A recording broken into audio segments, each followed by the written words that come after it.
Dear Lord, help me not suck and help everybody understand what I'm trying to say. And let's enjoy our time together and fill their minds with lots of questions to fill the time. We just thank you. So we have the lifetime preparation of Joshua and Samuel. I'm not going to cover the entire thing because he lists probably like 30 aspects of every single of both of them, and some of them maybe not as important as others. I noticed that he especially listed, at every point he made about this, Joshua did this or Samuel did this. He kind of also turned it around to a lot of times he said every leader needs to do this.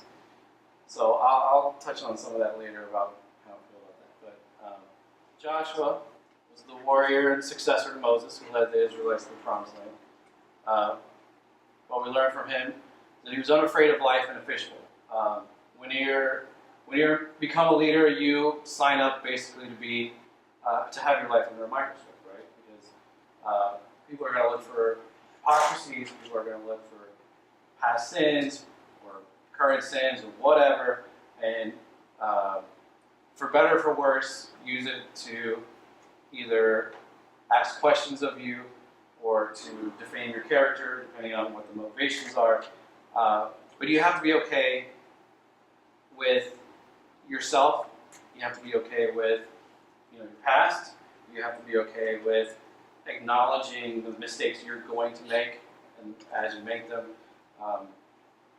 What I've learned is that full transparency is always the best. That's not only in Christianity, but in life itself. The more transparent we are with each other, the less intimidated we are with each other. And I know as guys, we tend to want to have the armor up, and we want to be the tough guy. It just doesn't work out very well. And when you're carrying all the weight by yourself and not sharing it with anyone, it tends to burden you and hold you down. So, by all means, you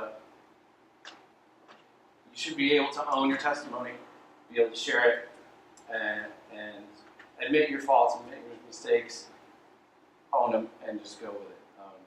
A lot of times, when you admit to those mistakes and you bring those things to light, more often than not, somebody's going to relate to it. Somebody's going to have a similar struggle. Somebody's going to share a similar story and say, "Thank you for sharing that. That helps me, get some resolution with my issue." Or, "Hey, let's talk about it because I'm having similar issues." He also gradually added responsibility. So Joshua wasn't thrown. It wasn't like Moses just said, "Okay, I'm done with this. You're the new Moses. Go with it." He grew. He learned from Moses. He was mentored. He was slowly given little bits of responsibility, and you have to be able to prove that you're responsible for the little things before you can be trusted with bigger and bigger things. And along with that goes, trusting yourself to hold yourself accountable, having others that you build that trust with to hold you accountable as well. But definitely, little bits at a time work better. I've seen a lot of young pastors come up, and they're fresh out of seminary and they're starting a new church by themselves. And it's like they're doomed to fail because unless they have a really, really good support group that's helping them grow and learn this whole thing of leading a church, they're failing way more often and way faster than they need to. If they have somebody mentoring them and slowly passing the reins off to them, it works so much better. He also learned the difference when he should use his reason. He was very well established as a warrior. He knew how to fight battles. And then the Spirit told him to march around Jericho 7 times. And as a warrior, you're like, what? So he had to learn to trust his reason, but also trust the Spirit above his reason. and when the Spirit gave direction to follow it. It's very interesting that he was Jehovah's love slave. I thought that was an interesting wording, that choice there, that maybe could have changed it a little bit. He said, I'm curious what the heat. the bondservant, and he's like, it means love slave or bondservant, which Right, shows that yeah. Joshua had become Jehovah's love slave. Their language. He encouraged others to follow in their calling. He empowered the other leaders. He encouraged them. He distributed the inheritance of once they got into the promised land. He very well could have taken the staff and said, "I'm king. This is my land. You're all my subjects," and they probably would have gone along with it. But he was faithful and distributed amongst the 12 tribes, sectioned off the land. He was very democratic, or not necessarily democratic, but very fair, and followed the Spirit's leading with how to distribute the land, and didn't seek to assert himself above the entire kingdom. So what I find interesting about this is that I worked in a church for 8 years, and I heard many stories of churches having non-compete clauses, right, in their employment contracts, as well as their bylaws for if you leave this church, you cannot start a new church within X many miles. And I just think it's ridiculous because, aren't we all on the same team? Like, I understand if your goal is to put butts in seats and count numbers, then yes, your numbers are going to split off when you go and start a church down the street. But if the goal is to disciple and to train up leaders and to spread the gospel and all these things, having more hands to do the work seems like a better idea than not. Along this point also, there was this period at Calvary. There was one summer that Jay came back from camp, and he was on fire on prayer. And he said he had a great time marching around the camp and praying, and God was moving, and he felt it. He felt the Spirit moving, and he came back. He did a Wednesday night service, and it was a very powerful message. People were really connecting and said, "You know what? We really need to get into prayer, and we need to, corporately pray together." So Gary said, "Why don't you go ahead and preach on this weekend?" So he did.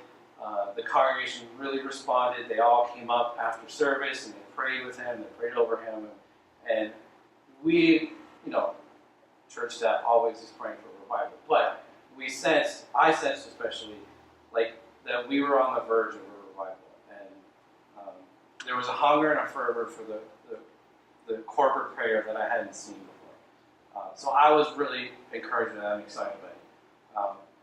And then Gary decided he was going to try and replicate what Jay had done. And it kind of worked, kind of didn't. And then he decided we're going to do a Teach Us to Pray series on Wednesdays, and we're going to take time to pray corporately. And we're like, yes, great, that's exactly what we want to do.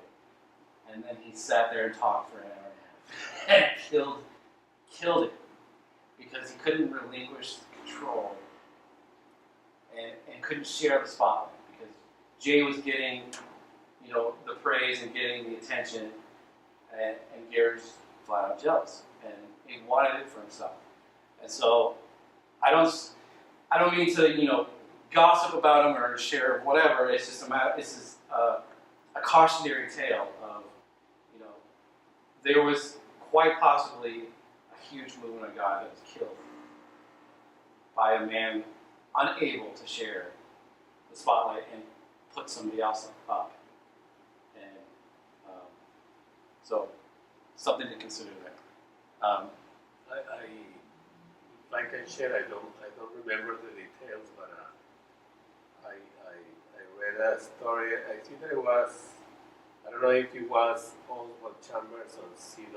Lewis. I don't know which one that But the story is that this pastor has his church, and he started to notice that every Sunday the participation was going down and down and down. One day he asked the congregation, "What's going on?" Because I see that every Sunday we are becoming less and less and less. And somebody says, "Well, no, it's that church that is, I don't know, 1 block from here, 2 blocks from here. That guy is on fire, and people is moving there." And I would find maybe you know the story, and he said, "Wow, but it should be something really good. I mean, it should be something really anointed. So let's go there and see." And he did it. And I think that I don't know how the story finished, but it was a huge. He reminded me because it was a huge revival, and I think that the whole congregation passed it to our pastor. And, I mean, he was able to, to say, "Okay, this has to come from God." So let me pass it on to the other pastor, and it was a huge revival because of that. So another example is in line with And what a testimony that is. I mean, think about to the community, think about to the believers, to not feel a sense of to have a sense of loyalty to God and not to a man. That's really ultimately we're supposed to have loyalty towards God. And I think it's hard. I think because of the mechanism of our time, I understand the fear of pastors because they got to pay rents and they got to do all that stuff. So the thought of people leaving scares them. It's a scary thing. I just saw a church go through that right now for the summer, where there was a pastor who was there for 15, 16 years and was a part of it, and went off to start another church. And I thought, and it was hard. But at the end, the other pastor said, "I want to support him, and I'm gonna, get behind him." And that's what you want to see. If it's the right thing, if it's a God thing, you don't want to get in the way of that. It's like when in the Book of Acts, when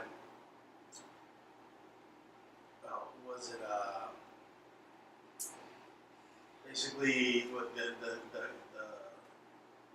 ruling council was basically telling Peter and the other guys to shut up and to stop preaching the gospel. And they said, "We can't do that."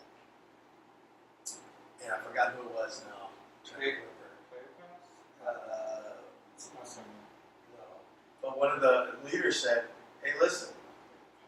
If it's of God, you're not going to stop it. And if it isn't of God, then it's going to die. So don't get in the way." And that's the biblical example of, if something's of God, you're not stopping. You're not going to stop it. But I remember your account.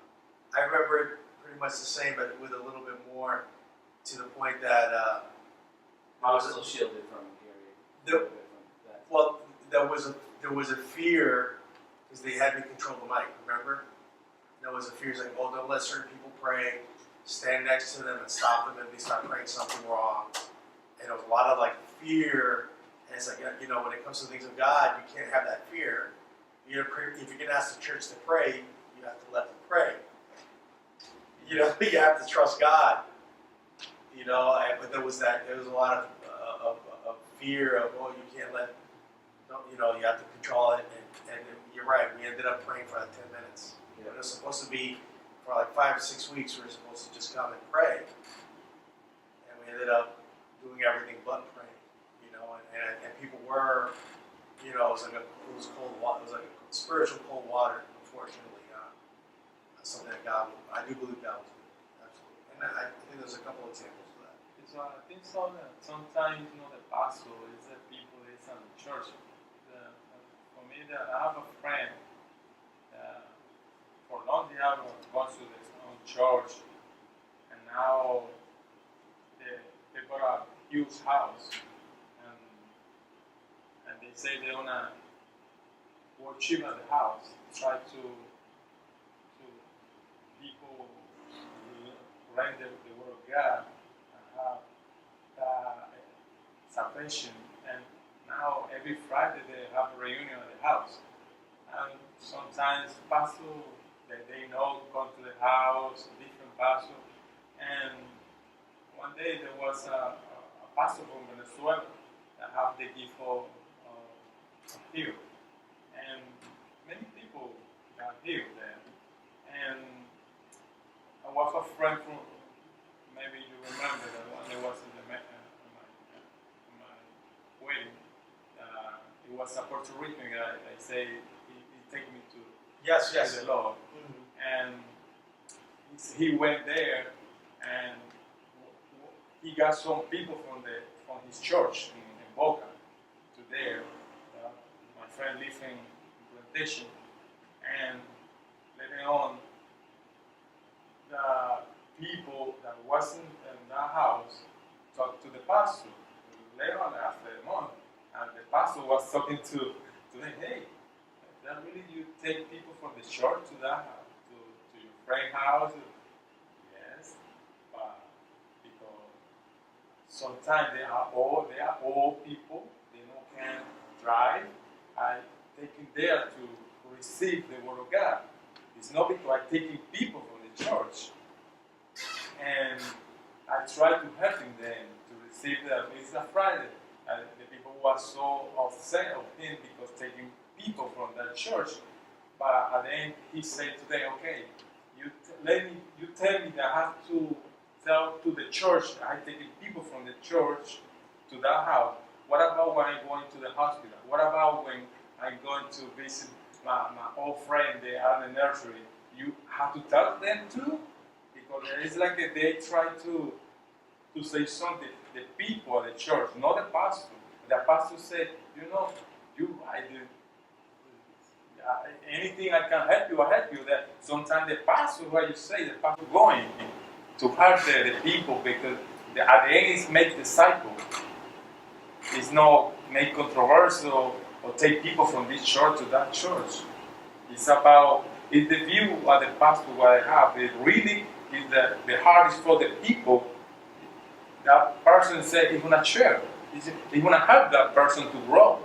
Yeah, well, Jesus said we don't lord over people. So we don't, we can't necessarily be trying to control people.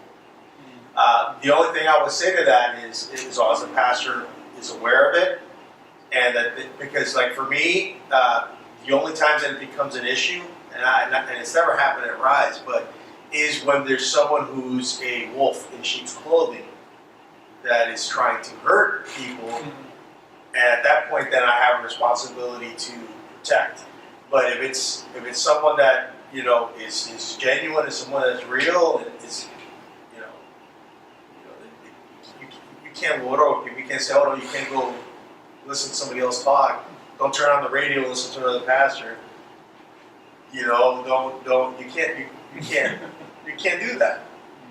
You have to, in that sense, so you're blessed when people come and you minister to them, and but that is very, unfortunately, there's a lot of fear. There's a lot. Yeah. Listen, when we used to do youth ministry, we would invite all the churches, and no one would come to youth events because they were afraid that we were going to steal their kids. And it's just like, we don't care whether they come here or not. We would love for them to come and be a part of what we're doing. Wherever they go on Sunday, that's as long as they're going somewhere, right? As long as they're going to church. But everyone thinks that people have ulterior motives. Oh no, they're going to steal our kids. Our kids, they're going to like your youth group better than my youth group. They're going to like your church better than my church. And yeah, that's a lot of people get afraid of that. That's why you don't see a lot of relationships between churches, and to me it's a sad. It's definitely not a biblical example. You don't see that kind of conflict within churches in the New Testament. Now it was a little harder to leave the church and go somewhere else, because if you lived in Ephesus, there was only the church of Ephesus. There were a lot of house churches, so I'm sure that somebody went to David's house, to do teaching and fellowship and learning, and maybe they will then go, well, I don't really connect with David, I'm going to go to Lewis's. But they never looked at themselves as anything other than a church. It wasn't like, and that's even Paul's argument. Some say they're from Apollos, some say they're from Peter, some say they're from Paul. It's like, no, we're all from Christ. But that means that the motivations have to be pure, and it goes back to the point that you're making. I think it's very important, the not being threatened part that we see in Joshua, because I think that along my years of experience, that is a real weakness that I've seen in church leadership, that there's a threatening when it shouldn't be. We should be rejoicing that people are growing and taking responsibilities in the body of Christ. So like I have joy, for Eddie and for Brandon and for anyone. They come up and they give a powerful word of God, and people are moved. I'm not threatened. I rejoice because that's what God has given us. God has given us so many people that, and maybe one day, Eddie or Brandon say, hey, I feel like God is calling me out to go begin something. Well, we have to get behind them. We have to help. We have to support. We have to support. We shouldn't be looking at it like something minus. Who's going to take away? Right. You can't hold on to the church that way as a leader. That's a lot of insecurity, and if leaders think that way, what ends up happening is that it's too much control, and it is lording over people. Like I said, we should all rejoice when all of us are successful doing the things that God has given us to do. We shouldn't be, oh, he's going to take my job. I won't say who said it. You guys don't even know. But the first time I preached at Calvary as a pastor, we had another pastor at the time, and the first thing he told me, he goes, it was a great message, but man, that means I'm not going to get to preach that much anymore. That's what he told me. And I was just like, how am I supposed to take that? How am I supposed to receive that? Because it's like, I don't want to take anything away from you. I thought we were multiplying. That was, my view. I always look at it, I've always told Pete, you guys are coming into the fold. You guys need the experience. We can spend, he needs to be on the pulpit, but I can step away and give Brendan the time he needs, to give Frank the time he needs. And if you guys are called to that, to give you that time. And I'll go hang out with the kids. I will take care of the kids, teach the kids. That's the beauty of it. That day, the day that I'm gonna have the call, I will let you know in advance so you can pay for an extension. You're gonna break the record? Break the record? You're gonna break the record? You're gonna break Frank? Here's a script. So Javier can work extra hours. And we have to It doesn't give a name. people. There's Peter's response. 3 I don't know if that's the exact like Gamaliel. Yes, yeah, that's the verse that says, it goes, and when they heard this, they were furious and wanted to put them to death, because they basically said they're going to keep preaching. But a Pharisee named Gamaliel, teacher of the law, who was honored by all the people, stood up in the Sanhedrin and ordered that the men be put outside for a little while. Then he addressed the Sanhedrin, men of Israel, consider carefully what you intend to do to these men. Some time ago, Thaddeus appeared, claiming to be someone, and about 400 men rallied. He was killed, and his followers were dispersed, and it came to nothing. After him, Judas the Galilean appeared. In the days of the census, and when the band of people were revolted, he too was killed, and the followers scattered. Therefore, in this present case, I advise you, leave these men alone. Let them go, for their purpose or activities of human origin, it will fail. But if it is from God, you will not be able to stop these men. You're only fighting yourself. You'll only find yourself fighting against God. I always thought that was such a wise moment. Because they were thinking, we got to stop these guys. And he's basically saying, if they're from God, you're not stopping anything. And if it's not from God, don't worry He's gonna stop them. it'll end. He's gonna die. Yes. So Samuel was the judge and prophet who shepherded Israel's transition from tribes into a kingdom. Things we learned from him: he thrived even when surrounded by corruption. So he was mentored by, was it Eli? Yeah. Eli himself was kind of Weak. not totally corrupt, but his sons were definitely corrupt, and even through his whole mentorship, he was able to take the good with the bad and kind of discern through that. And then when Saul became king, Saul corrupted the position, and Samuel had to keep, speaking out and keep calling out, all these things. But Samuel himself maintained his character throughout. He balanced his growth from relationship with men as well as with God. So he learned, he was mentored by Eli and others, but he learned from God as well. And again, made sure that everything was congruent with God that he learned from a man. If not, set it aside and leave it alone. He spoke truth to power when Saul, was doing all his stuff, trying to kill David and trying to take all credit for things. He made sure that Saul knew that he was doing it, what he was doing incorrectly. And he also graciously endured with God while the people disobeyed. It's really easy being in leadership to be, discouraged when you give someone, advice, or you give them mentorship, and you spend the time and you spend the energy only to see them go the other way, right? So, why are you laughing? Is this personal for you? I'm sorry.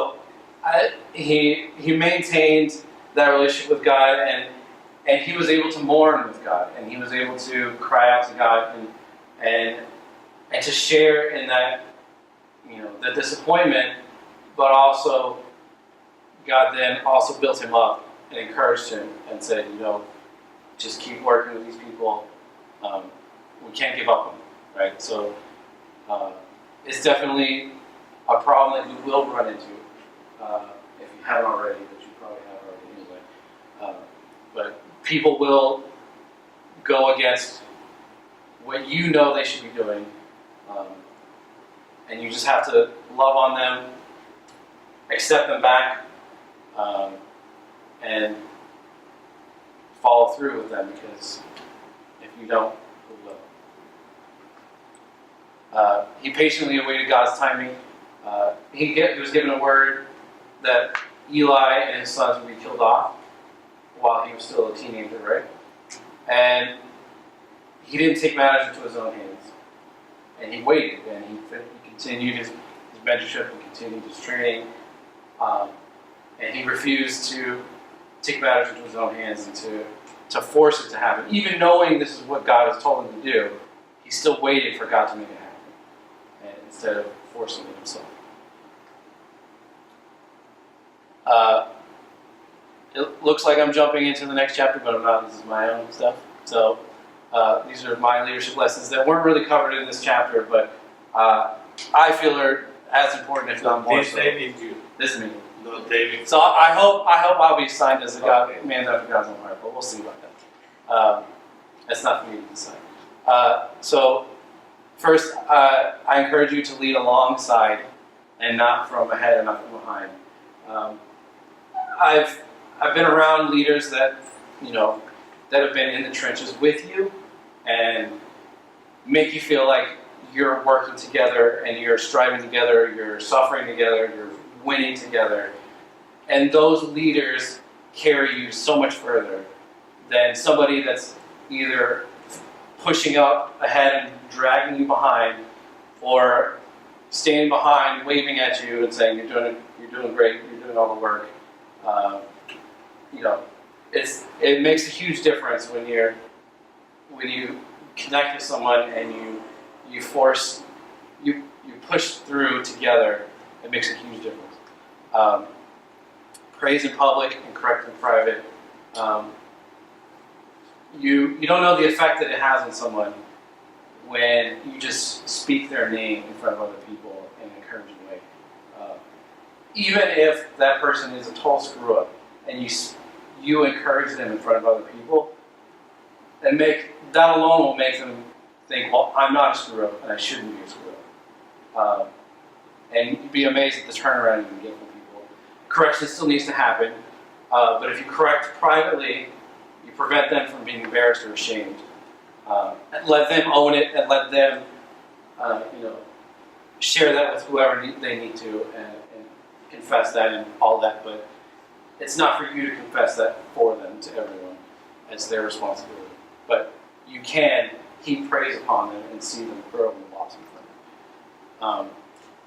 Accept the blame, but distribute the credit.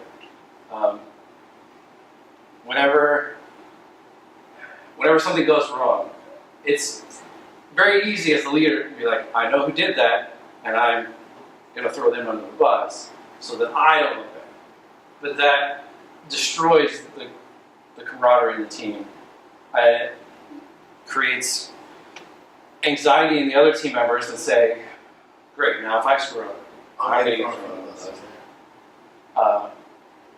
And it may make the leader look good per se, and the easy thing to do is say, well, if they screwed up, kick them out, and we won't have any problems anymore. But inevitably, another problem is going to happen. You're going to have to kick somebody else out, and eventually you're going to have nobody left, right?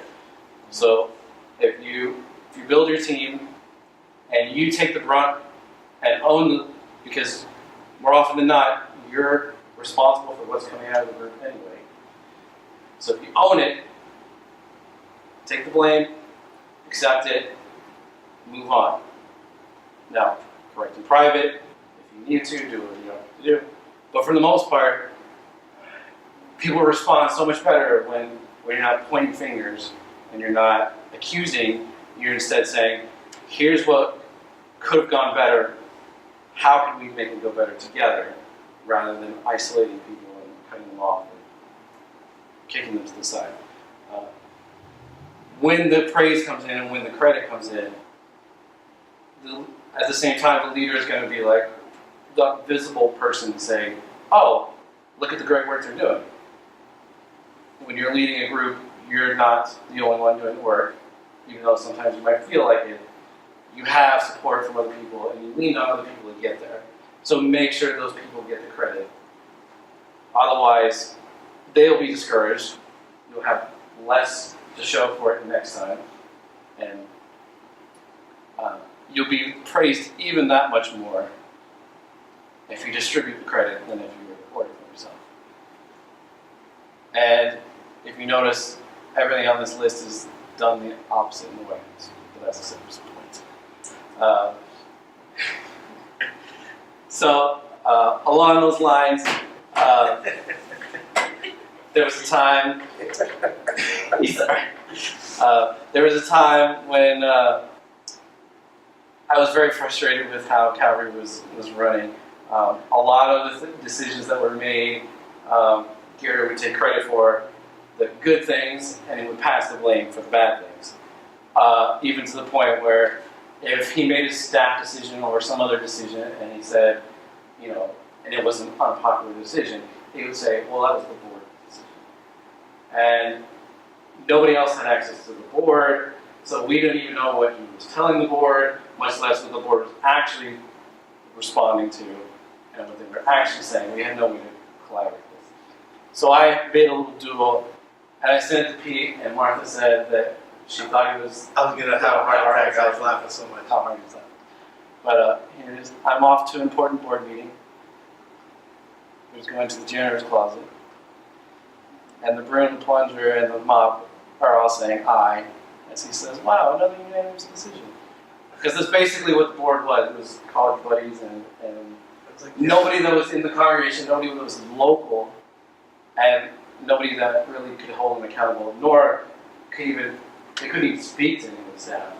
No, I was, the last contact I had with with the active board was a year before I left, and it was at that point only 3 people left, and it was, I won't go into details, but it was pretty much begging Gary to make changes. Right. After that, there was only 2 people left on the board because everyone resigned for the second time, and never once to this day. And these are people. The 2 that were there, I knew. Never once reached out. Never once called me. Never once asked me. And I was the administrative pastor. I was the executive pastor. So I ran the church. You would think, well, you're a board member, you know, but you also Oh, function. no. Yeah. Right, and you function on boards. You would expect that the person who is the executive person on your team, that the board would at some point ask questions of them all to find out what's happening in the church. That never happened. That was part of the difficulty. So unfortunately, we laughed because it was sad, because it would be that. It would be like if it was like we would have a meeting and all the staff would say this is a bad idea. All of a sudden, there'd be a magical call, and the board would say, "Well, no, the board thinks that we need to do this." And it's like, why did you have us all sit down and vote if you're gonna call me an hour later and tell me we got to do it anyway? And that was that's what would happen. Quite. That was the norm. Like hosting a marriage conference in the middle of renovating a sanctuary. Right. Or all this stuff. Please don't. I'm gonna have trauma. But the point is that is and the truth is, this is not only a Calvary problem. This is a church-wide issue. The most popular movement now is for boards to not be part of the church. Other pastors tell me, "Oh, you don't want to have people from your church on the board," They'll be too clean. and I'm like, "No, I want to have people from the board. I want the church people on the board. I don't need anyone. I might have another pastor from the outside, but they're the leaders in the church. That we're leading the whole congregation. How can I not have church leaders on the board? That's the way it's supposed to be. That's what it was historically, for churches. But it just makes it easier for pastors who don't want to have to deal with other people's opinions or have to be held accountable, or if something is not going right, for them to be held accountable. So this is the common thing now is for boards to have no members of the congregation, to have only pastors, and as far away as possible. So it's not even local pastors, but pastors from other states and other places, and I think it's a very dangerous precedence that I talk to every young pastor I talk to. I say, don't do that. I say, yeah, I know you have to be careful about who you put on your board, but that's the whole point of you leading the church. You have to build up those elders so that they can, and it should be rotated. And that's what we're trying to do now. We're trying to rebuild it and add new people. And it's not everybody, because not everyone's called to, as we've studied in the book, not everyone's on the elder side or the leadership side of the church. Some are more of the service side of the church, which are the deacons. But those that are need to be part of the lead eldership of the church. So that's a healthy thing, and it isn't easy, because you want that. People have opinions and people don't always agree, but it's not necessarily that's not a bad thing. It's a good thing, right? Hopefully, you get better wise counsel, having more people there that have experience and things of that nature. So, good point. I still laugh at that cartoon. He said it to me, and I was like, I think I was up on a ladder and putting an installation in right at that time when I got that, and I was fall off the ladder. It was pretty funny. So there are a few issues I took with the chapter. Namely, let's have the whole thing in context. Samuel was to stay away from that which would dull his senses and cause him to be unaware of things and events around him. Similarly, every leader of God should abstain from all the intoxicating things of this world, from lust of the flesh, lust of the eyes, and pride of life. In this way, the leader will keep his spiritual senses exercised and alert, and thus be able to discern both good and evil. sounded a bit of Baptist, kind of overreaching. Nobody should indulge in anything. I'm pretty sure everyone in here has had their drinks and then regular drinks. Not to mention, other cultures consider coffee and caffeine to be a drug, and I think there's some truth in his statement, but you're right. I think in the context, because I do think without this, you have preachers with sneakers. right, You got people driving Lamborghinis and buying G4s. right, Because that's indulging in the world to the extreme Sure. that you're just you're living high on the hog on the people of God. But I also don't think you have to be living like a hermit in a mountain and not, some people make that point that we should all live in boxes on the side of the street, if you're going to do ministry. So I think that the biblical example is you live within the means of the congregation. In other words, as people live in the congregation you live. I can't be the one that's living better than everybody else. But I also shouldn't be living worse than everybody else. So it's a balance. Have you guys seen preachers with sneakers? You're not Instagram. There's a really popular Instagram thing now where they're posting real famous pastors and their $5,000 sneakers or $6,000 sneakers, and it is a little bit of an indictment on American Christianity that, but somebody could argue that for me because I own a guitar that's worth $2,000, so they could say that too. I also think that we've covered, did we cover this yet? Because I know we've covered it so many times already. But the whole issue of money, No, we haven't done that. yeah, I think we're going to hit that, which is, not everyone that's in ministry should assume that they're going to be paid to do ministry. That should not be the goal. If God allows it, that's good and that's awesome. But that, that's always a danger for the church, for people to look at the church as a means of their financial gain. That's when he talks. Paul says that there shouldn't be people who are was it filthy lucre? That's the King James version of it. That it's the motivation is money. Getting money from the congregation. So I've seen people who, like I said, Pastor Al, I always saw him, and I saw the way he handled it, and he was a man of integrity, and he was able to pay his bills. He was able to pay his mortgage. He was able to send his kids to school, but he was never, squeezing the church. Then I saw a pastor after him that took over the church, emptied the coffers of the church.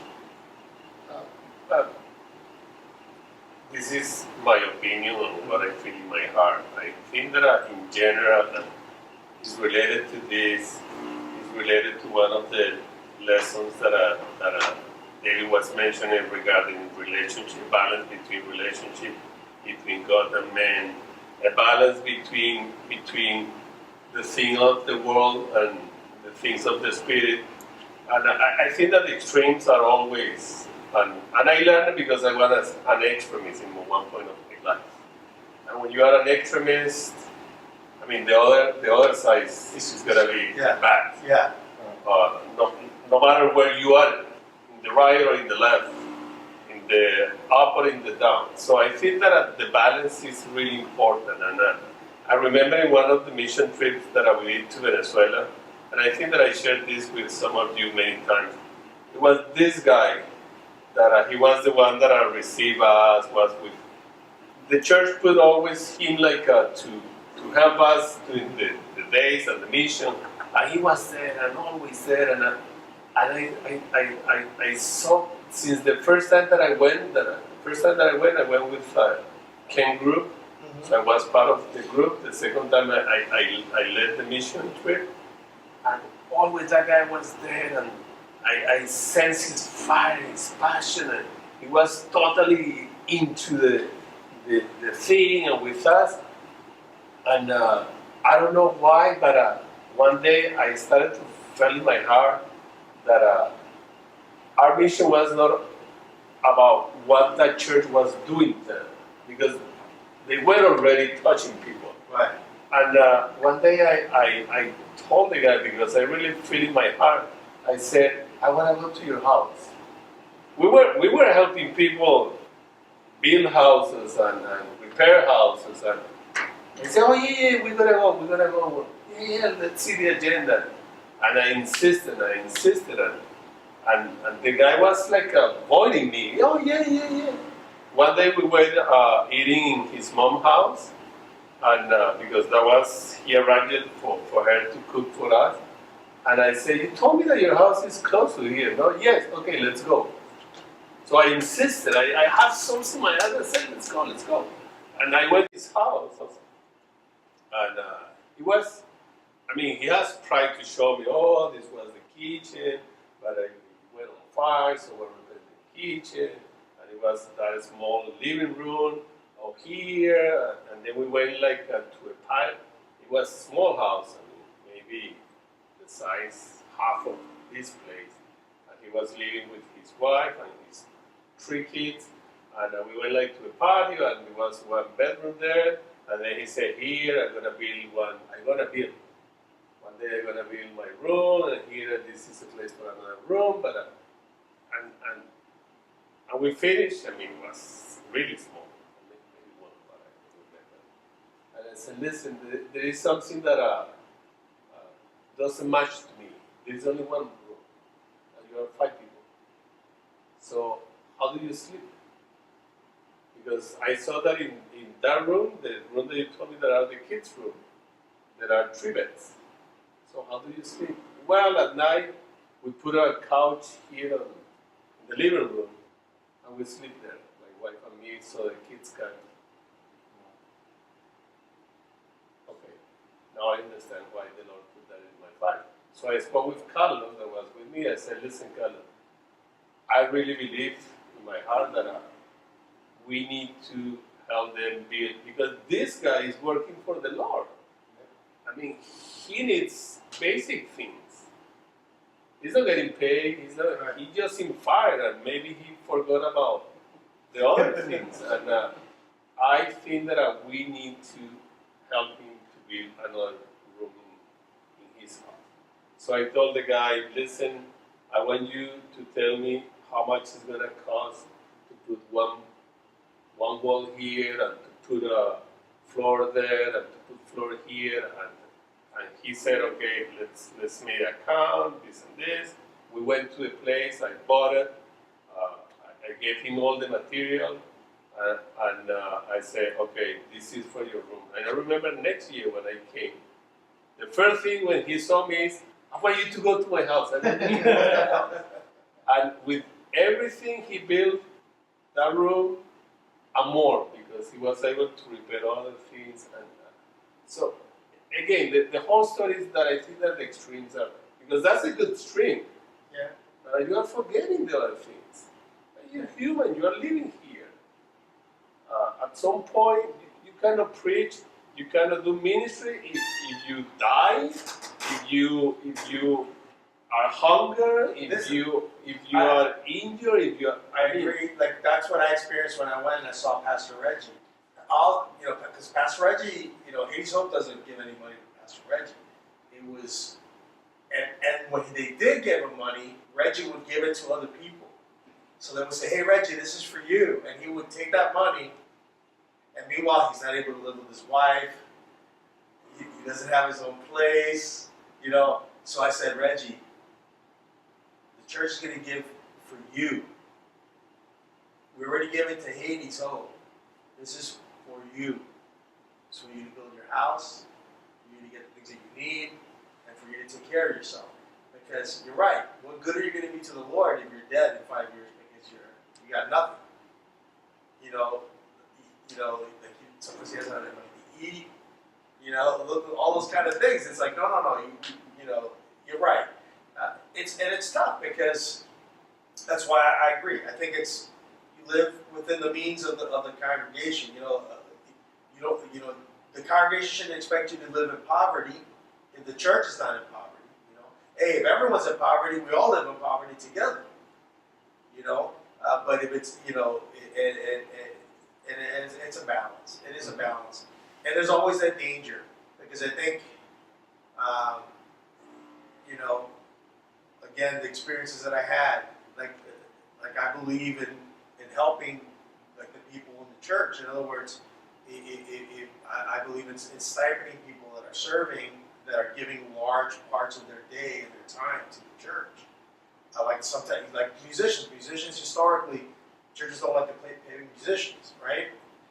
We give something to the musicians, and sometimes people say, "Well, why?" It's like I did worship for many years without ever getting a penny, and I would put 20, 30 hours in worship, all my equipment, all the costs of my strings and all the things that basically you gave it, and we gave it happily. I never expected it, but it would have been appreciated for someone to say, "Hey, this is to help you do the ministry that God is calling you to," you know, and so that's why I think it's important to honor.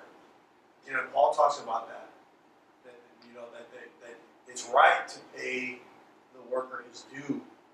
You know, don't muzzle the ox. He talks about it, don't muzzle the ox. But then I also see the extremes. You got the school of thought that don't take a pen, don't take a dollar, and they have the school of thought of $9 for me and $1 for the church. You know, you have both extremes. Look at my Rolex. Yeah, you know, and you know, you get it. It is heartbreaking for me. And like my wife says, "Well, you know, can you really judge him?" I go, "Look, it's not my job to judge him. At the end of the day, that's between them and the Lord." But I can't say that it doesn't disturb me when I go into a poor neighborhood and and you know, it's a poor congregation that's suffering, and the ministers are obviously living way above the means of the people, and you know, that disturbs me. That what Luis was talking is like in Venezuela. When you see a Christian person, evangelic, you think that person has to live poor. Not the way we saw people. Oh, you Christian. It's like you don't have to have more than that. You live poor. You are not like everybody. That's the remnants of Catholicism, Yeah. because that's kind of like a theology of Catholicism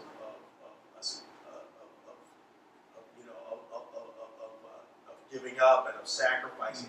And listen, if God puts that on your heart, I honor that, because for some people, God does tell them to do that, and you know, I'm not going to get between them and the Lord if that's what, you know, if they want to give everything they have to people. So that's sometimes that God calls people to do that. But you know, it's a hard line, because I've told you the embarrassing moments that I've had, like, you know, when I had a minivan that didn't run for years and would drive off the road, and when the exhaust would come into the car, no one ever said anything like, "Hey, can I get you a car, even a used car that's better than this?" They knew it. They laugh at me, all that stuff. The moment I bought a car, someone told me, "Hey, I better hurry up and put my tithe check in." I mean, it was the first new car I had in like 12 years. But that hurts me, because I'm like, do you think that that's the way I look at it? Like, I want to get my car paid. I want my car paid. But isn't it okay for me to have a new car? Is it not okay for me to have a new car? You know, so there's that balance. Yeah. You know, sometimes people can say, you know, you guys know what happened when we went on vacation. I told you guys the story. People judged us. They didn't know that they gave us the vacation. I didn't pay $1 to go on vacation. But some people judged me and judged my family for going on vacation, thinking that we were taking the church's money to go to Europe and go, "Ooh, let's have a party," you know? And I was just like, hey, if people want to think that. One day I want reading the Bible. I don't know. I want to seek the word cinco in Spanish. Cinco. It was cinco. I say, Yes. Cynic. I said, I look at that. What the word of that word exactly? But in the Bible, I don't know what you were reading. I go and Google what Jesus want to say that, and when the word went back to see in Google what the meaning is that. It's a doctrine. It was before, after Jesus died, the Greek have a philosophy that is a doctrine. The sin is a doctrine that you have to live whole. It's for nothing outside of the door without nothing. They call it dog. They are the dog. And that time the Christian, the Roman adopted that doctrine, the sin. They said, oh, yes, I understand more. I said, wow, the Christian adopted because the Roman adopted from the Greek, and the Roman after that the Christian adopted that doctrine. That was Socrates. Was the student of Socrates. Interesting.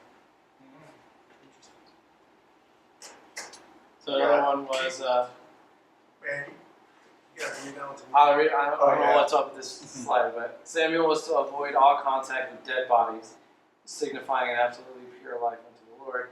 Similarly, every church leader today must avoid contact with everything in the world system that is tainted with death. This requires a leader must be a man of character and value as well as a man of ability. These scriptures exhort all Christians and leaders, especially to lead holy lives. It just seemed a little broad to me to say, don't touch anything with death, because Right. Well, I mean, you can make the argument that he lived a holy life and that we should live holy lives. But yeah, I think it's a little extreme statement. he was like, oh, he didn't touch dead bodies, so be holy. Yeah. He does that a couple times. They get a little too. It's a little stretch. They stretch a little bit.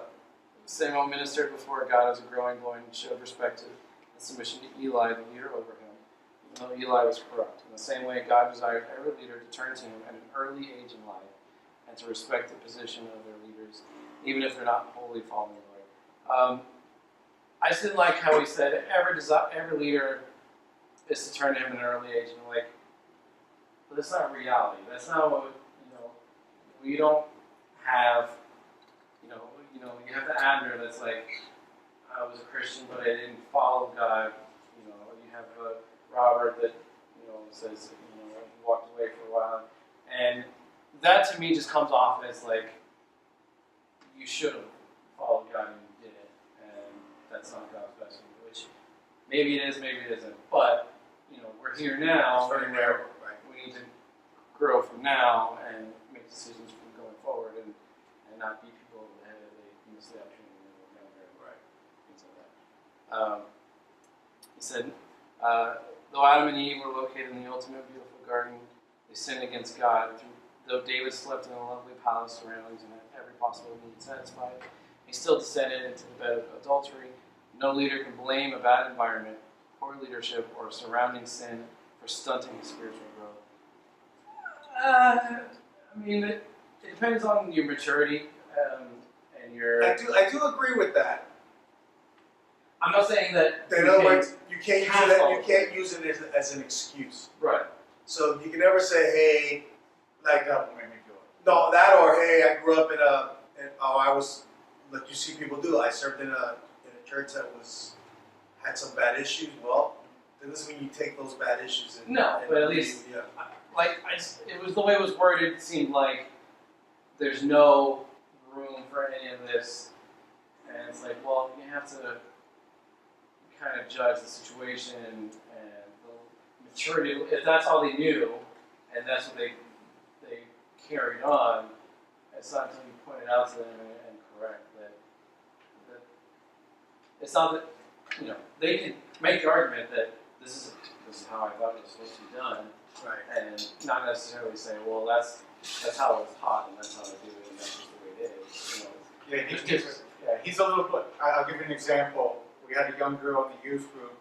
She came from an Asian descent, and she came to youth group because one of the girls was a believer, and she had never heard of Jesus Christ. She's 15 years old, and when we would talk about Jesus Christ, she's like, "Who's that?"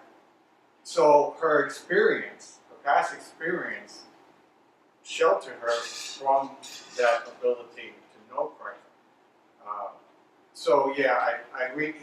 he's going too broad. yeah, he's not. What I think what he's trying to say is don't use excuses as a reason why not to follow God.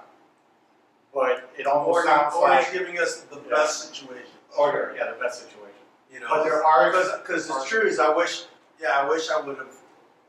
You know, I've had a relationship with God my whole life, but I wish I would have been as serious as I was when I came to really know Him. Right. You know, but you're right. I think it's a little too broad. I don't know if I understood well the previous issue. Not to touch death. That one. No, the previous point before this one. God decided Oh, because every he said leader- every leader to turn to him in an early age in life. I thought that was a little too broad, that and sort of exclusive of those that didn't come to him. because there is one part that he speaks, and I don't know if it's in contradiction or just to. That's why I say that. Or just to clarify that I'm not sure if I understood your issue, but it says God will not fail to call a leader at the right time to lead his people, and this encouraged me, and that's why I like it, because that means that I still have time. All leaders will learn to wait upon God for release of their ministry at the proper time. They will gradually learn to know the voice of the Spirit when He calls. So that means that maybe when I'm 70, that whatever call, that's my ministry. Well, when I read that sentence, it made me think of the Abners and the Roberts that are regretful of their past. And if it was me, I would be like, well, I didn't turn to him at an early age, or I didn't do it the way I would like to have. And so what does that mean for me? Right? So it's not necessarily that, you know, like I agree more with that statement than I do with this. Exactly. That's what I'm saying. That I don't know because He said this also. Yeah. That's it. And I have an issue with you, David, because You didn't like the cartoon? because I mean I really like how you approach the chapter and your personal part of the chapter, but and what I'm gonna say is everything in life is subject to your own world, and what caught my attention, and I really believe that this is he didn't put it as one of the most important things, but when I read the whole chapter, I said this is for me one of the most important things, and but it's me because the way how I think and it's related to balance too, and he said in one of the passages, and it's 142, and it's related to the preparation of Joshua. He said that every leader must combine both organizational and spiritual principles in his life. God desires a balance of both in the life of his leader. Because I really believe that sometimes things die because of the lack of organization. And you were mentioning at the beginning, you used it for something different. You said he was fair, he gave the land to everybody. He was organizing. Right. So in that organization is going to help to function properly. Again, balance, not because I also felt in my life that sometimes I'm more towards the organization than the principles and the spiritual life. If I criticize myself, I think that my ministry as a missionary, part of the reason why I failed is because I was more focused on organization than probably the spiritual part. So I moved more towards one side, again, balance. Why would you say that you failed? Well, because because Did you share the gospel? yes, I did, but I mean, failed. By your standards. Failed in my Your standards, standards. and failed because I didn't continue. In that sense, it's, Right. I mean, I'm not don't worry that I don't have to go to psychology. I already. You're not gonna go home and slam your head into No, I the already wall. spoke with the Lord, Okay, and all right. I already. I mean, that's. All right. Already overcame my Okay. failures.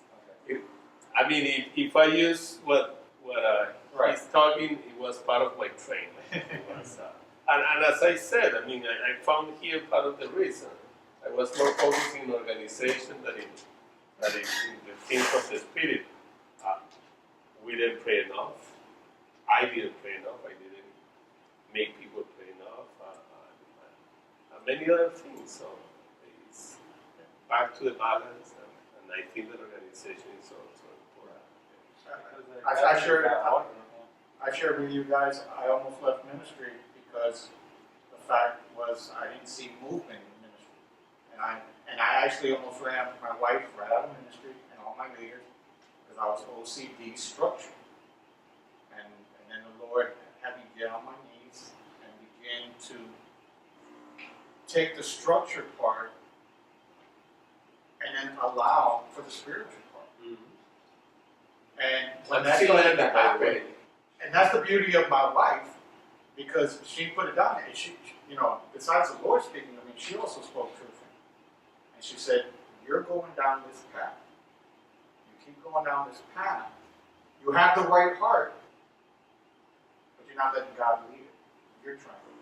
And that's the thing with passion, zeal. Peter made that mistake, right? Man, he had a lot of zeal. He made a lot of mistakes opening up his mouth. Zeal without wisdom, but the humbleness. That's what I see. Yeah. Awesome. But great job.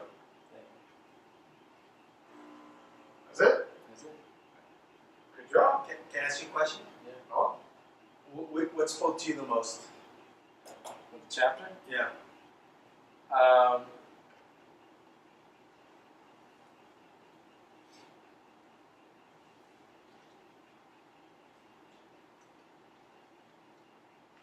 I think probably Samuel coming up in the corruption and being as like unaffected by it as he was. I think it was a testament to his character, but also a testament to his connection to God. That and even the mentorship he got from Eli was, probably good enough, but He took what was good, he let go of what was bad. right, and he was able to not necessarily separate himself, but he was able to kind of filter through things. He was able to Remain uncorrupt. great, and so that in and of itself is a rare feat, I would say, and and his sons were corrupted too, right?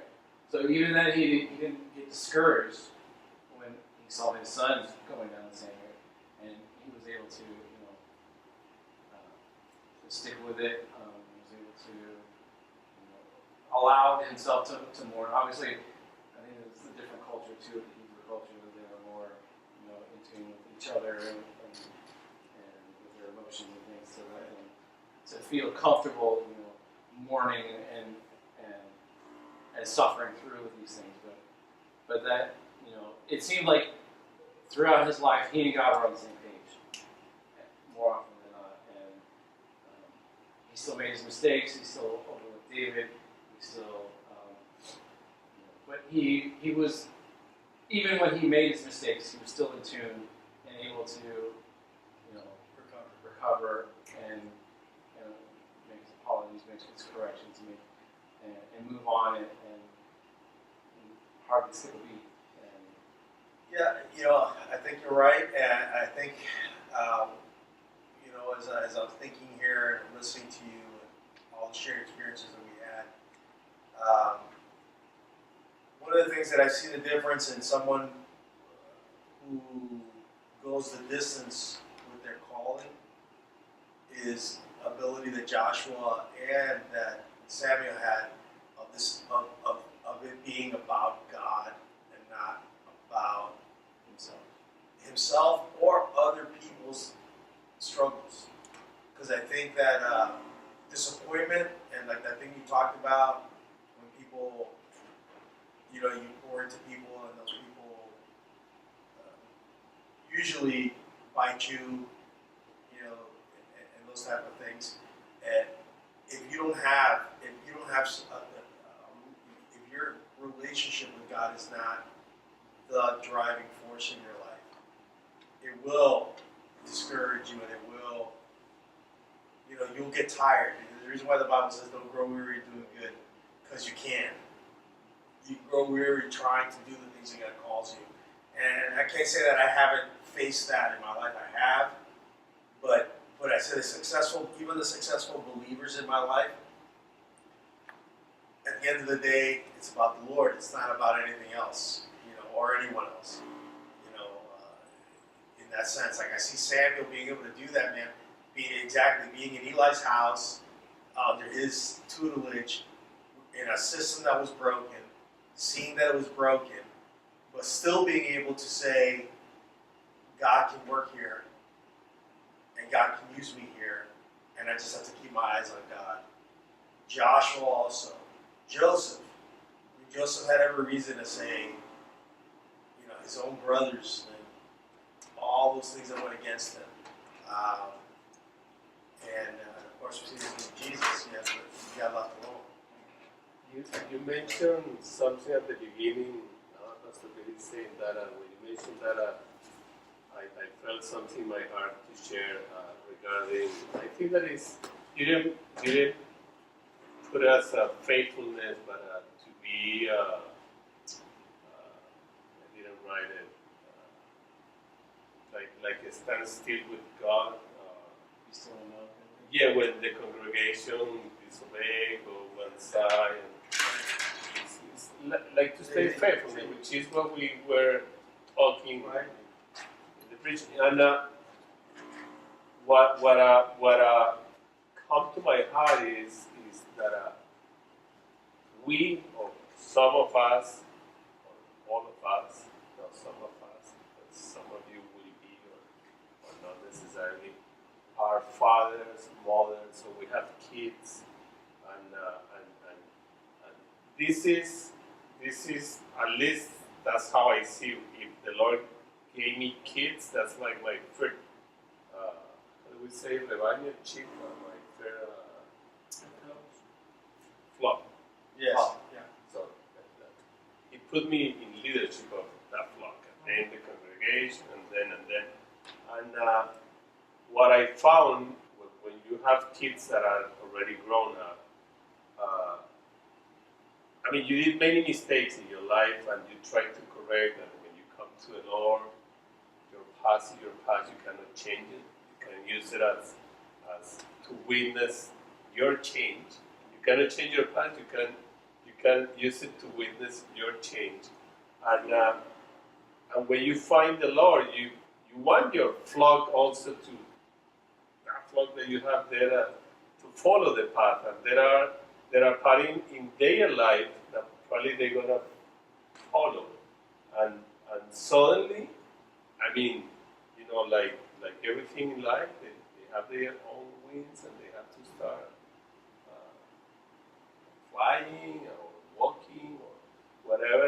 And maybe you feel that they are going, and it's like you say, it's like disobeying, going their own way. And I've been thinking about that with my kids a lot. And I found that the more I think on that, the more I find the Lord, and the more I say, you have to stick with the Lord, because first of all, in my case, I was able to not going to discussion to find me or he find me or whatever. We cross each other. But wherever it was, when I was 43,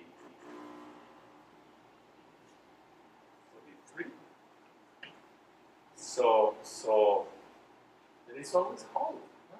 I don't know what, and I always present them to the Lord. I said, Lord, you know them, you know their heart, you know their mind, and I always talk, you know, I advertise their life with the Lord, and I just trying to be faithful and trying to, with Tobias, trying to, I don't know what Tobias is going to be, I don't know, but trying to give Tobias what I couldn't give to them because